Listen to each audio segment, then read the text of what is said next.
Hey everybody, this is Pam with Trust in Your Process, and I thought I would come on and say Happy Mother's Day to the mothers, the amazing mothers out there.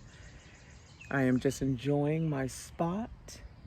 I have halfway moved in, and I have my bed in place, my shelves in place. I have a few things in the refrigerator. I bought a new kettle for myself and just had some cup of soup.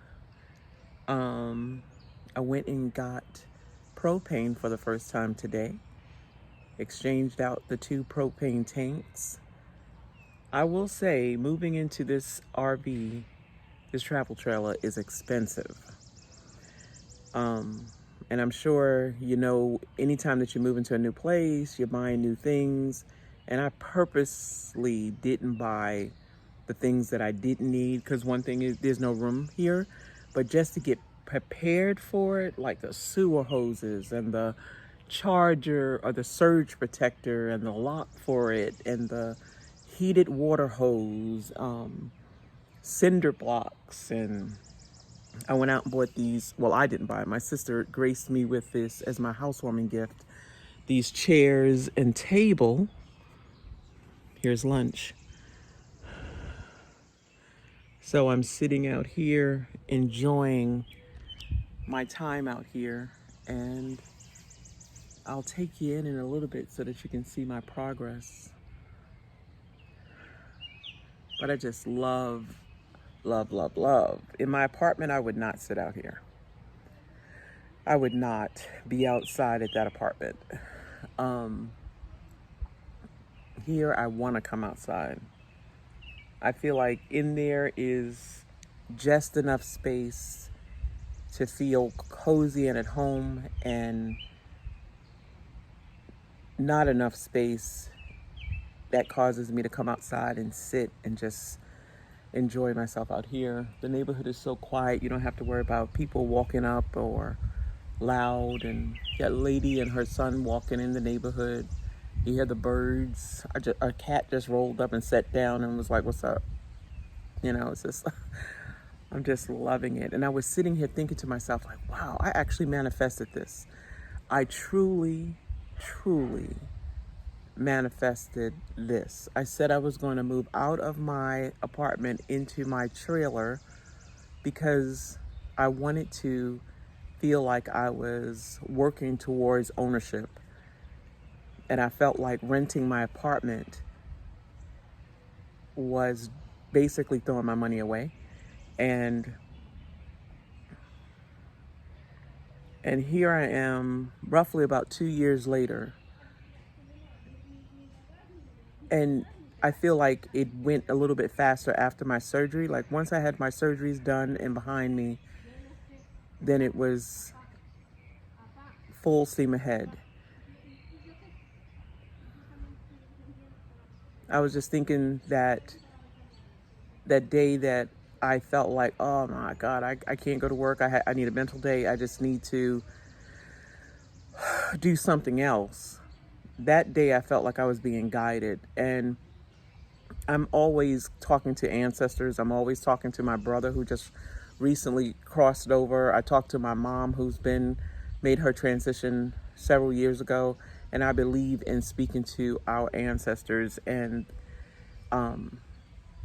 because sometimes we can get unclear and distracted here. And if that's too woo-woo for you, no worries. It's not for everybody, but it's for me. So I remember thinking, and I'll say to my brother, say, David, what's the next step? What's the next step? And David was always good with decoration. He was always good with remodeling. He's installed carpet. He was always good at fashion. And he didn't seem like he had any fears, even though I'm sure he had. He lived hard. He was a recovering drug addict. He hit the streets hard. He cleaned up hard. He left here as the director of his unit at Beth Israel Hospital. So that says a lot, how you can come from something and move your way to something else. And when he left this planet, He left a lot of people in a good way. And I am one of those people. And I call on his knowledge and his essence all the time. And I felt that that particular day, I said I needed to be doing something different. And I felt like, oh, let me go look at the RVs. And I tend to do that anyway, so it felt natural. And that particular day, I'm looking through the RV lot, the same RV lot that I got this RV from, and I would frequent them every weekend almost, just to look. And they would be, hey, how you doing? And leave you alone. All the RVs would be open that weren't sold, so you can go up in there and sit and really look at them. And I've taken you guys with me on those trips. And that particular day is when I saw this RV, and that's when the wheels started turning. But while all in that time, I had seen this lot that my daughter showed me in this neighborhood, and I said, man, this is the kind of neighborhood I would want to live in my RV. It looks like a community, like a little neighborhood. It doesn't look like a rundown RV park. And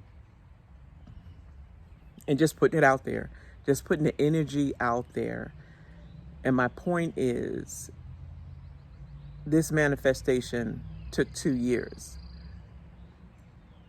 There's some manifestations that happen overnight. There's some manifestations that are still in the works. This is my continued journey to my tiny home living. The van was the first step.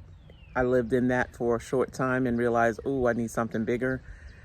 It showed me that I wanted to be able to stand upright. I wanted to be able to have the basics, the necessities in my opinion. I needed a bed that I can lay out in. I needed a place that I can make a cup of tea. I can cook, I can sit and journal, and I can go to the bathroom. And I have that. And now I can sit outside, and it feels good to say, I did that. I did this. With the help of my ancestors, of course. I did this.